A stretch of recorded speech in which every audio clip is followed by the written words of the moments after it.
So 47.5 is aspirational. It's not, mandated. According to the governor, DeSantis, the bill takes Florida from being 26th in the nation for base teacher pay to 5th. Florida farm workers are asking for a seat at the governor's table. This comes as coronavirus numbers continue to rise statewide, particularly in farming communities like Immokalee. And just a week after the governor commented on crowded conditions among Hispanic farm workers, a coalition of organizations, the migrant service providers, called the governor out on his comments, saying he's making ag workers the scapegoat for the spike in COVID-19 cases. They also asked DeSantis to reinstate the Advisory Council on Farm Workers, which a social work expert claims could benefit farmers depending on who the governor allows on board. As long as they engage with organizations like the Coalition for Immokalee Workers, the Immokalee Grassroots Movement, those other groups that are out there, and the farm workers themselves. He added, it's not too late to slow the spread of COVID-19 among farm workers, but it's going to take providing them with the proper resources to do it. Patrick? Dane, all new at 10. Have you got the time for a crime? Fort Myers police looking for this man. They say he paid for a Rolex with a stolen check and then made off with 2 more Rolexes before leaving. Police say the guy arrived at the jewelry store and bought a Rolex and a gold necklace with what turned out to be a stolen check from Georgia. Then they say he took 2 additional watches from the repair counter before leaving. He was last seen in this gray Land Rover Discovery. It's got Alabama tags. If you recognize the man or the vehicle, you can call detectives right now, 239-478-6361. Governor DeSantis has signed a bill into law that's supposed to pave the way for more kids from low-income backgrounds to have the tools they need to excel in school and in life. The state law expands Florida's Family Empowerment Scholarship, which is designed to help kids from low-income and working-class families get into the schools that best fit their needs and give them a leg up. The governor says the expansion will clear the waiting list for the scholarship, helps about 30,000 students in Florida every year. A precarious place for rescue teams to try to free the pilot of this chopper. Look at this in these trees in South Florida. How that pilot potentially saved lives. There's some lightning and thunder rolling across Southwest Florida right now. This footage just in from one of our 4 in your corner photographers, Jason Snydacker. Chief Meteorologist Derek Beasley with a closer look at the radar and your forecast. That's next. Device.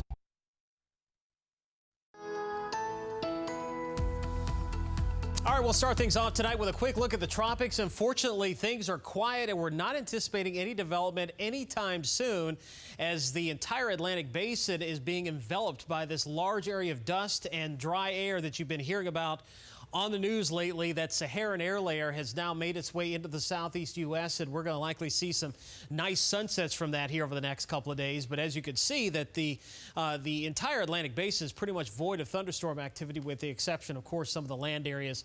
We'll be keeping our eyes on the tropics here as we go into the next several weeks, but nothing at this point to be concerned about. One thing we have had to worry about, though, is lightning. These storms have really been nasty this evening, taking advantage of all that heat and humidity that's been building up throughout the day. That's the energy that these storms need to really get active. And whenever you have this kind of heat and humidity, the storms are going to guarantee produce a ton of lightning, and that's what they've been doing.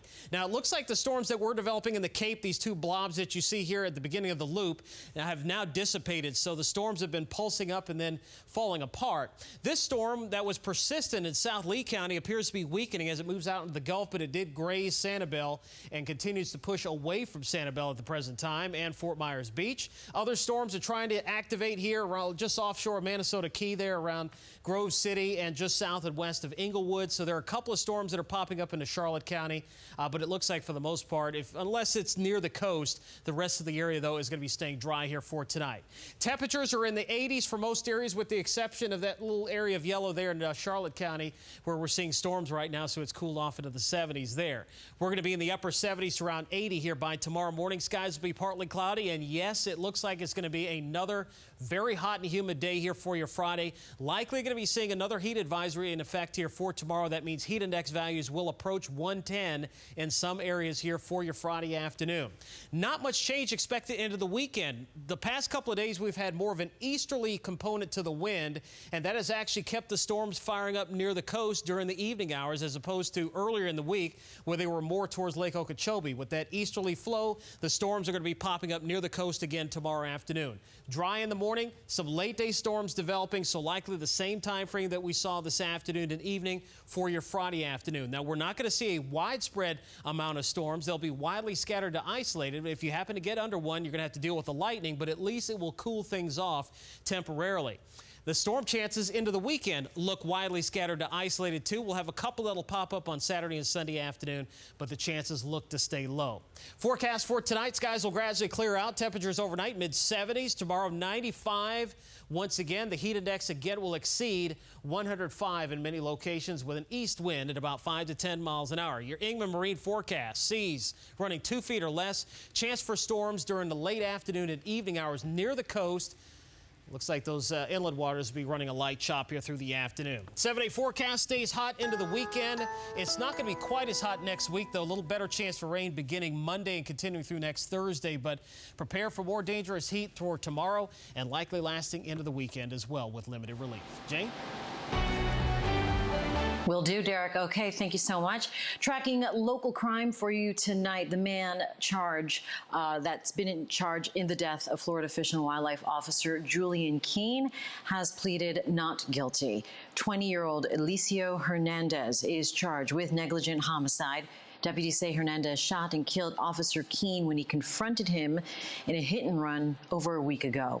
3 people were originally taken into custody in connection with Keene's death, but Hendry County Sheriff's Office says only Hernandez is charged. Tonight, Cape Coral police are still looking for the person who shot into a restaurant patio at people that were eating dinner. It happened around 10 o'clock last night at the Hurricane Wings restaurant just off Pine Island Road. Police say a car drove by and shot 4 or 5 times into the restaurant. Luckily, the only injury was suffered by a man who was grazed by a bullet. The shooting does follow a string of other violent crimes reported in Cape Coral, though, over the last 2 weeks. But Cape Coral police say the recent crimes don't indicate any uptick.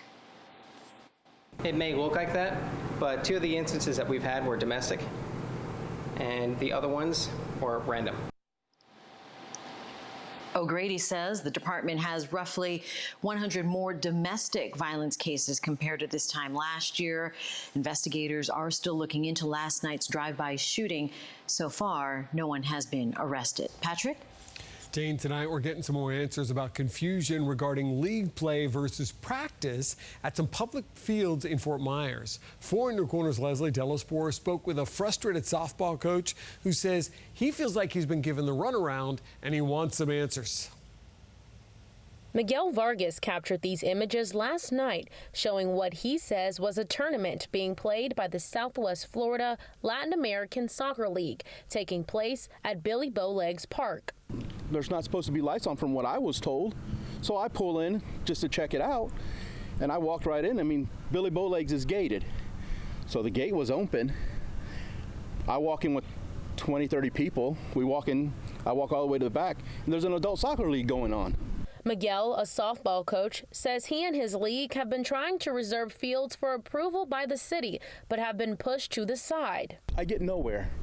Call after call after call, and I get pushed to the side. Oh, I got to talk to this guy, I got to talk to that guy, this guy will call you back, or I'll call you back, and it might not be today, but it might be tomorrow. Vargas tells me he submitted paperwork, complying with CDC guidelines, such as social distancing. Well, you know, they sent me an email saying how it would keep people safe, and I send them my guidelines of what I'm going to do.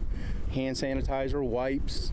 I even went and bought a temperature scanner for everyone to scan them to see if they are sick. But says he has yet to get an approval. And we reached out to the city of Fort Myers, who said in a statement, the City Recreation Division was contacted by the Southwest Florida Latin American Soccer League about their desire to utilize Billy Bowlegs Field for practice. The criteria for all recreation partners is compliance with CDC guidelines, currently 25 people at a time or less, and having the league sign a hold harmless waiver, which was provided to the city by the individual requesting the reservation. The league scheduled a practice on June 24th at 7:30 p.m. At this time, anyone can reserve the field for practice purposes. But nonetheless, Vargas says he has not yet stepped foot on a field in Lee County. We just want answers from the city and how they want us to run the softball league. Tell us what we have to do and how to protect people, and we'll do it. I mean, there's a tournament happening out here. Someone has to know something. Someone has to say, this is what you got to do to keep the kids safe. And again, the city says, yes, you can use public fields specifically for practice purposes. And to do so, be sure to call the City Recreation Division at 239-321-7527. Outside Billy Bowlegs Park, Leslie Delaspore, Fox 4, in your corner. Thanks, Leslie. This chopper crashed in these woods this afternoon at Tradewinds Park in Broward County. This is the Coconut Creek area, western part of the county, west of Lauderdale. Went down in those woods, and officials say the pilot and the chopper were actually helping out a nearby construction job. They were moving a really big pipe from one side of the area to another when the chopper obviously had a mechanical issue. Another rescue chopper crew hoisted the pilot, who did have minor injuries, out of that wreckage area, out of the trees. We're told the pilot, though, maneuvered the chopper into the trees to actually avoid hitting that construction crew that the crew was helping below. Toyota recalling thousands of vehicles tonight, so if you own a Prius, you'll definitely want to stay with us. And a little bit later, reshoring. It sounds like a vacation plan. No, nothing like that. It's actually an efficient way to bring jobs back to the US of A, but will it really work? We're going to go over the ins and the outs. Toyota is recalling hundreds of thousands of its electric vehicles over an issue with its fail-safe mode. That encompasses about 265,000 Prius and Prius 5 models. According to Toyota, the fail-safe driving mode in certain vehicles doesn't act as intended, and it could lose power and stall. Toyota plans to notify the affected owners of the recall by late August. Owners can take their cars to dealers for an update of their system software at no charge. They're cute, they're cuddly, and costly. What you need to keep in mind if you're looking for some company during the pandemic. And you ache for a glass of mead or to hear the Kingdom Bards sing. We can't get you the turkey legs, but we can tell you about a virtual Renaissance fair. Huzzah! Just ahead. To go. Live from the station that's in your corner. You're watching Fox 4 News at 10. And thanks for sticking with us for Fox 4 News at 10:30. I'm Jane Monreal, working live from home tonight. Patrick's going to join us from the studio here in a moment. But the newest numbers tonight show nearly 20 million people are still unemployed. Alicia Neves looks at a push to bring back jobs to the U.S., but also shows us why a job overseas doesn't necessarily equal a job here. Since the start of his presidency, President Trump has talked about getting manufacturing companies to come back to the U.S., or reshoring. And now, with unemployment at a historic high, another 1.5 million people filing jobless claims last week, and still 19.5 million continued claims or people unemployed, the idea of reshoring is being revisited by Congress, with some on the Hill proposing reshoring incentives for companies in the next stimulus package. There are a lot of potential ways that the administration and Congress could come up with tax subsidies, with tax breaks for companies that produce here. Ed Yardeni is an economist and the president of Yardeni Research.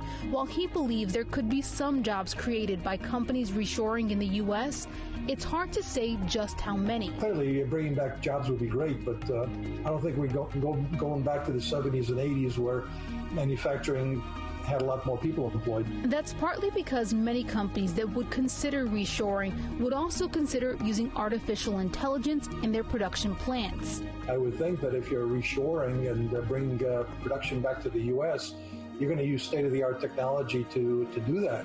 So I'm not sure that it's going to be a huge win-win in terms of jobs. Experts believe companies that would most likely consider reshoring would be those in the pharmaceutical and technology sectors. Their reasons for making the move is less likely for job creation and more because of national security concerns. There's just some things that are kind of inevitable. I think inevitably we are going to be producing more drugs here, and we're going to be much more circumspect about sharing technological innovations that we've come up with. Either way, experts say to get more jobs out of reshoring, we may have to go a step beyond just incentivizing companies to come here. Maybe what we need is to combine reshoring with really focusing on re-educating a lot of the labor force so that they can go one notch. They can manage the robots, they can build the robots, they can program the robots, as opposed to doing the jobs that the robots are doing. I'm Alicia Nieves reporting. As Florida adds another 5,000 cases to its total of COVID cases in our state, some employers and employees actually have decided not to return to work rather than risk exposure. State officials have yet to say how many have refused to return to work here, but under state law, virus concerns aren't enough to get benefits. And many people who want state aid will need to prove that they have an underlying condition that could be made worse because of the virus.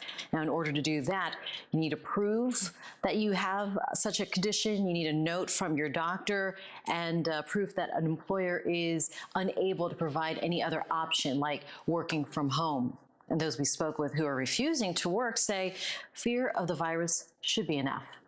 You trust your government to make the right decisions and to pay you back when we're in a global pandemic. I mean, Florida is about to be the next epicenter the way their numbers are going. You can take your claim up with the DEO via the state's unemployment website. However, officials warn the federal government will likely pull its benefits for general virus concerns. If your claim's denied, you do have 20 days to file an appeal. Here at Fox 4, we are committed to you to bring you the resources you need, like feeding your family. Meals of Hope is hosting mobile pantries, and today's location was at the Golden Gate Senior Center in Naples. Hundreds of families drove up, popped their trunk, and volunteers filled it up. We'll have probably well over 300 families that will come to this location and get frozen meat, fresh produce, canned goods, dry goods, really enough food to last them a whole week. Meals of Hope is also partnering with Lab 24 to offer free testing at some of its mobile pantries. Testing is for adults and children. Visit facebook.com/Meals of Hope for a full list of locations. Patrick? Jane, a lot of people have been feeling a little bit lonely after months of going without a lot of interaction. So a lot of people are chasing the blues away by chasing after a little pandemic puppy and bringing it home. But before you do, you may want to hear from 4 in Your Corner's John Matarese so you don't waste your money. John? Feeling lonely after 3 months of not going out much? Well, many people are chasing those blues away by adopting a pandemic puppy. But buyer beware. Puppy sales and adoptions are soaring as a result of the COVID pandemic. But U.S. News and World Report says you need to watch out for 2 things. 1, unexpected costs, especially if you're earning less money this year. And 2, puppy scams. It says shelter adoptions may cost just $200, but you need to figure in vet and food costs of hundreds more. Puppies from a breeder can cost $1,000, and inexpensive puppies online are often scams. Called him, couldn't get through. That was the end of the communications. Joe is one of several viewers who told me they wired money to breeders who then disappeared. To protect yourself, never send money for an out-of-town puppy that you can't see in person. Many of us would love a pandemic puppy to help get us through this crisis, but if you end up losing hundreds of dollars, it will only make things worse. So always don't waste your money. I'm John Matarese, Fox 4 in your corner. Thank you, Johnny. Theme parks may not be your thing, but what about ye old Renaissance Fair, milady? Spring and summer are traditional seasons for Renaissance festivals all around the country, but with the pandemic leading to the postponement, even cancellation of these really popular events, some fairs have taken their act online. Sir Rick D'Amigdala verily reports. History teaches us the bubonic plague, which swept much of the world in the 14th century, gave rise to the Renaissance era. But the COVID-19 pandemic of the 21st century has not stopped some Renaissance fairs from taking place. Virtually, anyway. I am delighted to say I declare this year of festival to be open!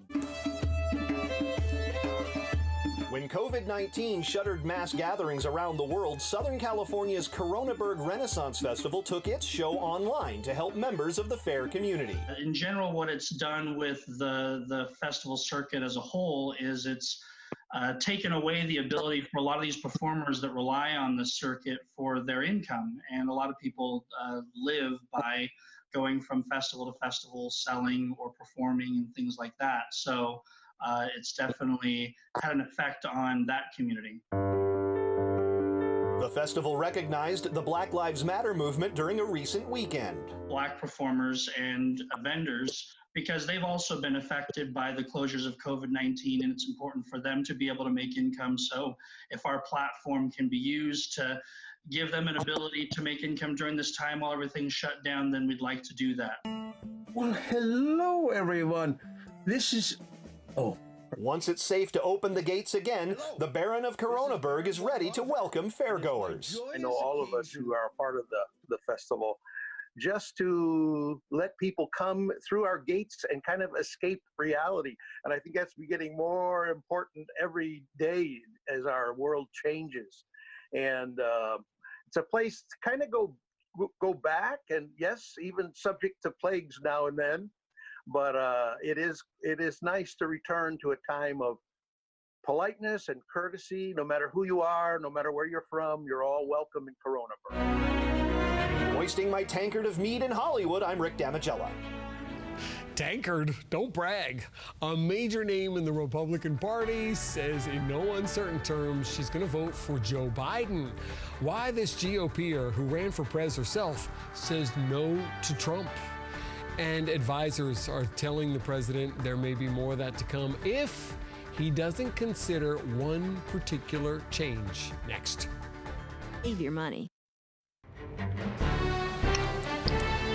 Former Republican presidential candidate and CEO of Hewlett-Packard, Carly Fiorina, says she's going to vote for Joe Biden rather than President Trump in November.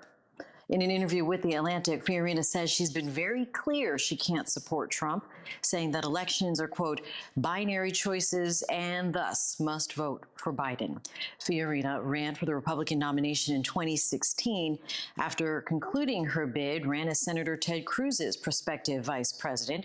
She said since then, she had not talked to Cruz in several years. Asked what she thought of Cruz's now staunch support for Trump despite his opposition during the primary, Fiorina said, quote, I don't excuse it. It disappoints me. Patrick? Well, Carly Fiorina is just the latest big Republican name, Jane, saying no to the idea of voting for President Trump. Conservative John Bolton says he's in the same boat. And as Peter Ducey shows you, it's coming as the former Vice President Joe Biden lights into Trump for his blame-oriented response to the pandemic. He's like a child who can't believe this has happened to him. And now, independents in 4 states Trump carried in 2016 are breaking for Biden by 22 in Florida, 18 in Texas, 17 in Georgia, and